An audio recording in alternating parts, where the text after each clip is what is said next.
The selection process in Somalia for new leaders has been drawn out and bloody. One of the latest people to die was opposition MP Amina Mohamed Abdi, a rights activist and prominent government critic. She was among about 50 people who were killed in a twin suicide bombing earlier this week in the city of Beledweyne. Opposition politicians gathered when her body was flown to the capital Mogadishu.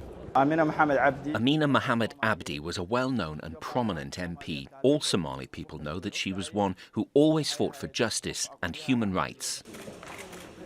The right to vote is something most Somalis don't actually get. Election negotiations take place in closed-door meetings, after which clan representatives vote for MPs, and then MPs elect the next president. That's now due to happen next month under growing pressure from the US and UK, who back Somalia's fragile government. Everybody who's familiar with the process says large amounts of cash change hands as candidates try to buy the support of those who might vote for them. The whole process was meant to take place more than a year ago, but it's been repeatedly delayed, causing tensions and prompting violence, including fighting on the streets last year here in Mogadishu.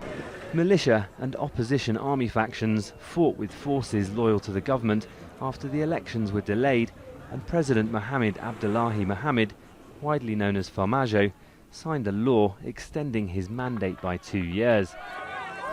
People protested. President FAUZIA came into office promising to introduce a system where everyone would get to vote, but it hasn't happened. He says he's been trying to hold elections. His opponents say he's been stalling them to try and stay in power. FAUZIA YUSUF is running against him.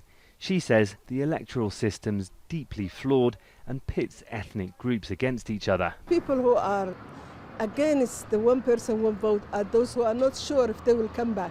So they want their elders to select them, denying every other citizen their rights.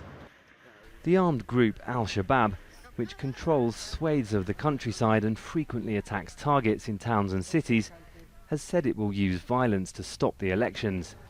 It's claimed responsibility for several bombings at election meeting venues, including the one where Amina Mohamed Abdi was killed. Somalis are left wondering how many more people will die before they have a new government. Malcolm Webb, Al Jazeera, Mogadishu, Somalia.